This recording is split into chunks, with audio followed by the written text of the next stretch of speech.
जय हिंद फ्रेंड्स। तो आपकी क्लास कंटिन्यू करते हैं। जैसे कि क्लास पर डे चल ही रही है। जैसे कि अभी सुबह सुबह फिजिक्स की क्लास होती है, उसके बाद केमिस्ट्री, उसके बाद बायोलॉजी।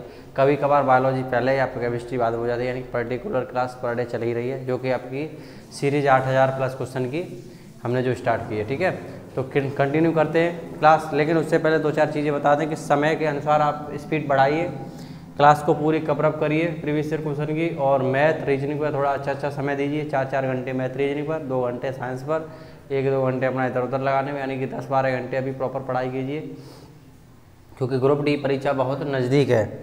तो हम स्टार्ट करते हैं। चलिए क्वेश्चन लगाइए। देखिए क्वेश्चन क्या कहता है, क्वेश्चन को पहले आप समझ लें। ठीक है, वही क्वेश्चन हम लाए हैं चुनिंदा जो क्वेश्चन बाकी रह गए थे, कल वाली क्लास में हो नहीं पाए। लेकिन जो भी क्वेश्चन में प्रॉब्लम आती है तो वो कल वाली क्लास प्लीज़ ज़रूर क्लियर करें, उसके बाद ही आपको ये न्यूमेरिकल समझ में आएंगे। तो पहला न्यूमेरिकल है, इसमें ये कह रहा है एक समुद्री सर्वेक्षण है। ठीक है, यही होगा। जहाँ समुद्र के तल पर एक ध्वनि तरंग भेजता है, तो उसमें जो 2.5 स्पीड सेकंड के बाद एक प्रतिध्वनि का अनुदैर्ध्य प्राप्त करता है, तो समुद्र जल में ध्वनि की गति 1200 मीटर पर सेकंड माइनस का 1 है, तो समुद्र की गहराई ज्ञात कीजिए। वेरी मोस्ट इंपॉर्टेंट क्वेश्चन है, यहाँ से क्वेश्चन आएंगे। हमने माना इसमें जो समुद्र की हाइट है h मान ली, गहराई कितनी मान ली, h मीटर, कोई h मीटर मान ली। ठीक है, h मीटर, क्या मान ली, h मीटर। ठीक है, उसके बाद इसमें जो ध्वनि तरंग है, जो ध्वनि तरंग इसमें दे रखी है, कितनी दे रखी है, 2.5 कितनी दे रखी है, 2.5 ध्वनि तरंग। ठीक है, अब उसमें दूसरी चीज़ देखिए, तय की गई दूरी को आप मान लीजिए, इसे दो मान लीजिए, तय की गई दूरी, यानी कि तय की गई दूरी, तो तय की गई दूरी कितनी मान लीजिए, 2। ठीक है, तय की गई दूरी 2। इसके बाद ध्वनि की चाल इसमें दे रखी है, कितनी दे रखी है ध्वनि की चाल, जो ध्वनि की चाल है वो 1200 दे रखी है। ठीक है, क्या दे रखी है, ध्वनि की चाल, ठीक है।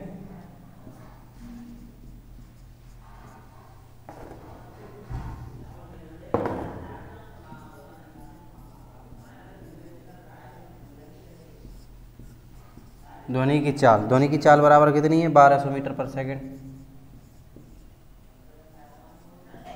ठीक, ध्वनि की चाल 1200 मीटर पर सेकंड।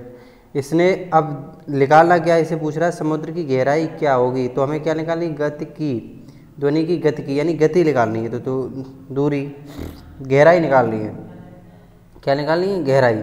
तो दूरी बराबर क्या लगेगा, इसमें फॉर्मूला मैंने बताया था, जो कल भी इसमें बताया था, दूरी बराबर बचे क्या, चाल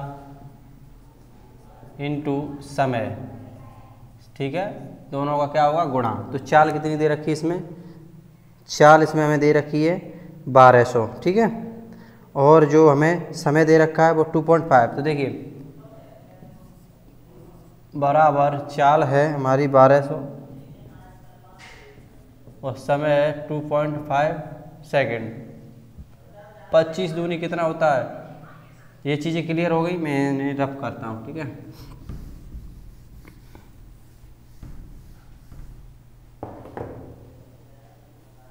25 दूनी कितना होता है, 50, तो 0, 5 कैरी। ठीक है, 25 सेकंड, 25 और 5 कितना होता है, 30, कितना होता है, 30। अब देखिए यहाँ पर पॉइंट है तो कितना आ जाएगा, आपका 3000 आ जाएगा। ठीक है, पॉइंट है तो कितना आ जाएगा, 3000। लेकिन क्या आएगा, 2h बराबर, अब जब h हमें निकालनी है, यानी कि इसकी क्या निकालनी है, हमें दूरी निकालनी है ना, गहराई, समुद्र की गहराई निकालनी, तो हमने क्या मानी थी, h। तो h बराबर 3000/2, जब 2 से काटेंगे तो कितना आएगा, 1500। ठीक है, ये आपका आंसर होगा, जो कि 1500 मीटर क्लियर है? क्वेश्चन क्लियर हुआ होगा। चलिए स्क्रीनशॉट लीजिए। क्वेश्चन जो था आपका 991, देखिए चुनिंदा क्वेश्चन लाए हैं जो कि रिपीटेड क्वेश्चन है, वो मैंने स्केप करवा दिए इसमें, और इसमें जो इम्पोर्टेंट क्वेश्चन है वही मैं इसमें लाया हूँ क्लास में। चलिए नेक्स्ट क्वेश्चन लगाइए फटाफट।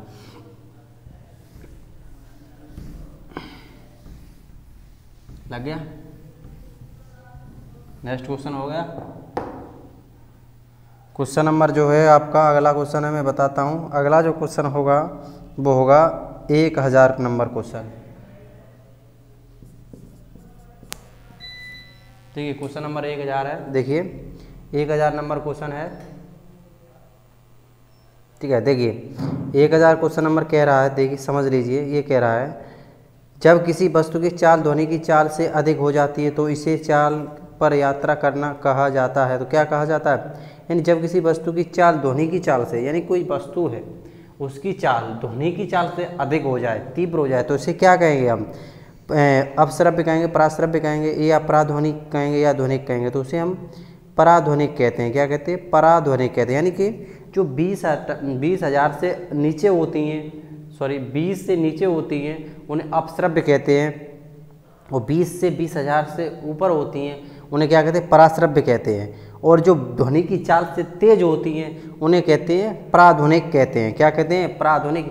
ये जो मैं पॉइंट बोलता हूँ इन्हें याद कर लिया करो, और थोड़ा अगर लिखना चाहो तो लिख भी लिया करो, क्योंकि यही पॉइंट से क्वेश्चन निकल के आपके लिए बन के आएंगे, ठीक है।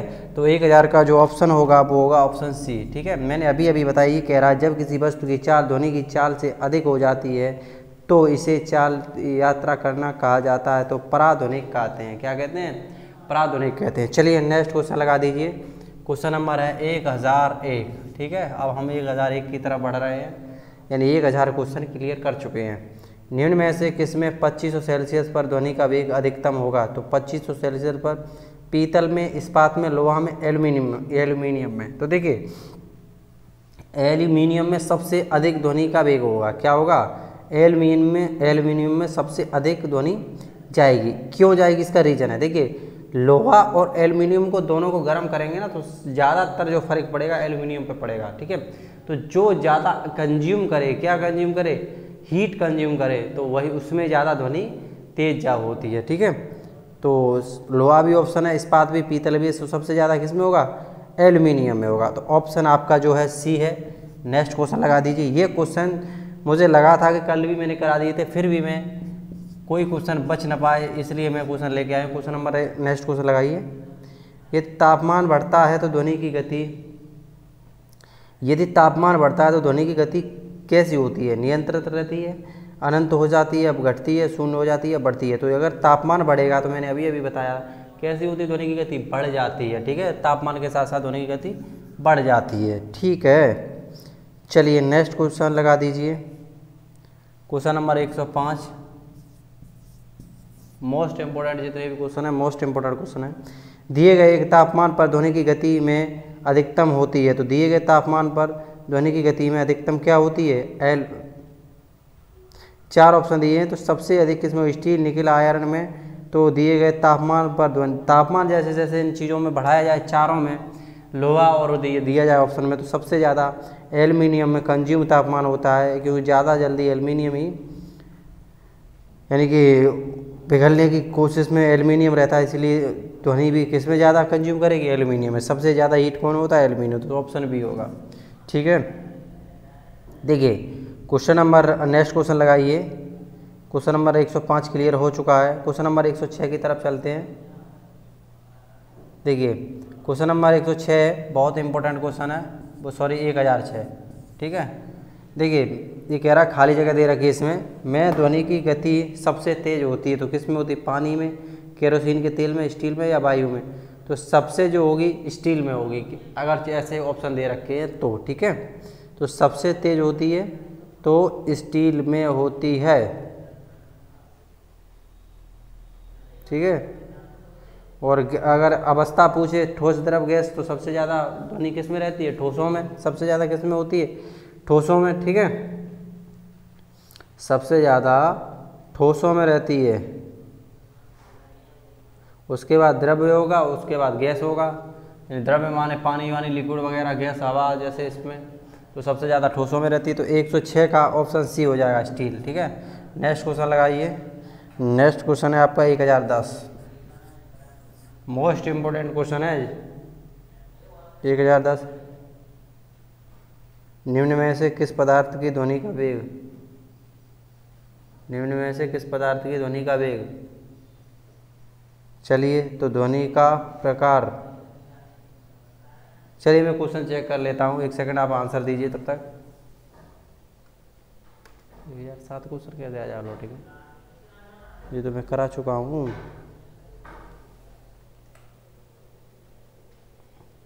फिर लौट के क्वेश्चन यही आ रहा है।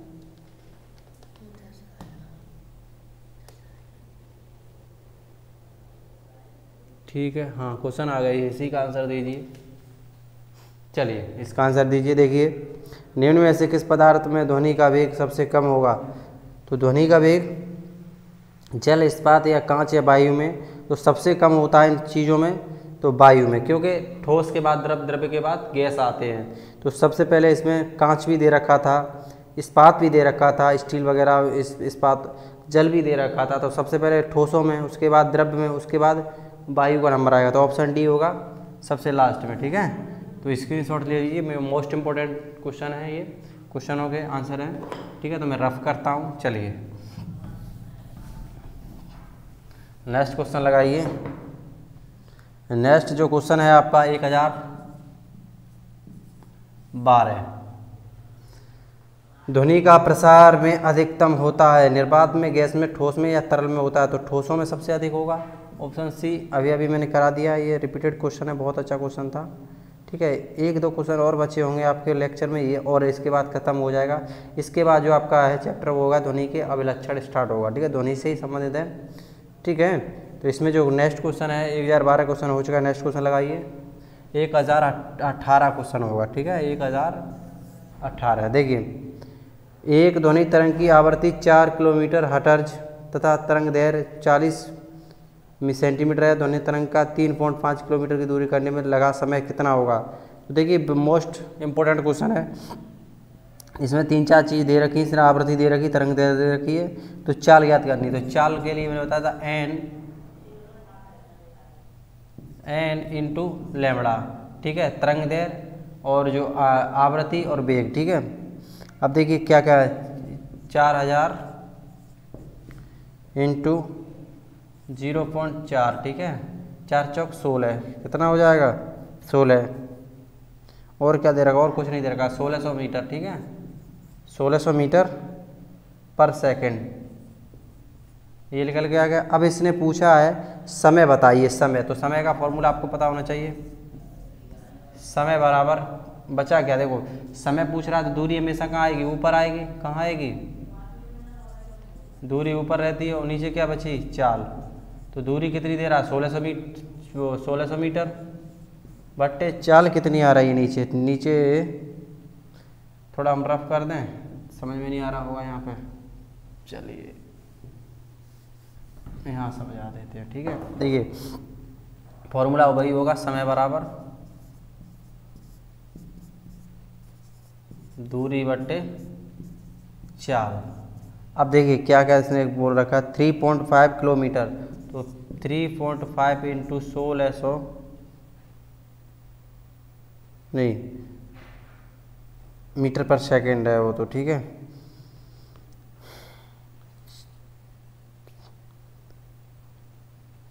क्या क्या दे रखा है इसने, 32 किलो। हाँ जी, बिल्कुल बिल्कुल, 32 किलोमीटर को चेंज करेंगे, किस में चेंज करेंगे आप, 32 किलोमीटर को हम मीटर में लेके आएंगे तो क्या करेंगे, 1000 से गुणा करेंगे, 3.5 को, यानी कि 3.2 है, क्या है 3.2 है। ठीक है, चलिए अब करिए बट्टे 1600, जो कि उसमें चाल दे रखी है, बस कुछ नहीं, काट दीजिए। 1 0 से 1 0 से 2 0, 2 0 चली गई। 16 दूनी कितना होता है 32, और 5 दूनी कितना होता है 16 दूनी 32 दो बार, और कितना आ जाएगा 2 ढाई, यानी 2 का गुणांक 10 में करेंगे कितना आ जाएगा 20, और पॉइंट लगा हुआ है तो पॉइंट की जगह के 0 खत्म, तो कितना बचा हमारा 2, कितना बचा 2 सेकंड। ठीक है, उम्मीद है कि न्यूमेरिकल आपको समझ में आया होगा। बहुत अच्छे अच्छे न्यूमेरिकल हैं। चलिए नेक्स्ट क्वेश्चन लगा दीजिए फटाफट।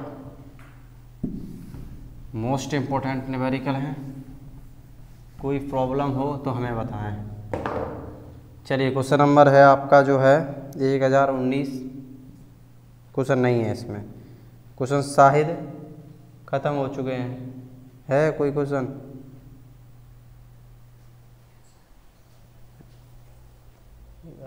कहीं का देखिए, क्वेश्चन नंबर 119 क्वेश्चन है इसमें, देख लीजिए एक और। देखिए क्वेश्चन नंबर 119, एक ध्वनि तरंग की आवृत्ति 50 हर्ट्ज है और इसकी तरंग दैर्घ्य 4 मीटर है, ध्वनि तरंग की चाल कितनी होगी? बहुत सिंपल है क्वेश्चन है, अभी अभी मैंने कराया था इसी प्रकार का। इसे आप होमवर्क में लीजिए और कमेंट सेक्शन में कमेंट करके इसका आंसर दीजिए, क्योंकि एक आपके लिए क्वेश्चन लगा रहने दें पहले थोड़ी देर। इसमें स्क्रीनशॉट इसका ले लें आप, ठीक है, क्वेश्चन का। ये मैंने स्क्रीनशॉट लेके और इसमें कमेंट सेक्शन में दें 1019 क्वेश्चन नंबर लिख के ऐसे करके क्वेश्चन नंबर 1019 कमेंट सेक्शन में दें कि आपका कितना सही हो रहा है, कितना गलत हो रहा है। ये भी बताया करें लास्ट में, फिर साइंस में कितना गलत हो रहा है, फिजिक्स में, बायो में, केमिस्ट्री में, उस हिसाब से हम आपको क्वेश्चन कराएंगे, ठीक है। तो सेशन मज़ेदार लेते रहें, तैयारी मजबूत बनाएं, क्योंकि समय कम है और जो चीज़ें ज़्यादा कवर अप करनी है। पूरा सिलेबस टच करा देंगे आपको, जो कि साइंस में। और जो देखो हमने एक उसमें रीजनिंग में एक पर्टिकुलर जो सब्जेक्ट है, जहाँ जहाँ से क्वेश्चन लिए जाते हैं वहाँ से हम क्वेश्चन लाने की कोशिश करेंगे। 8 से 10 वीडियो होंगी, आप सारी की सारी वीडियो चेक कर लें एक बार, अच्छे से उनकी प्रैक्टिस करें। क्वेश्चन मैं उतने ही लाऊंगा, 10-15 क्वेश्चन लाया करूँगा, लेकिन जो भी क्वेश्चन होंगे वो बहुत ही महत्वपूर्ण होंगे, जो परीक्षा दृष्टि से काफ़ी आपके हेल्पफुल होंगे, ठीक है, वो आपको फ़ायदा करेंगे। तो तब तक के लिए चलते हैं। जय हिंद, जय भारत।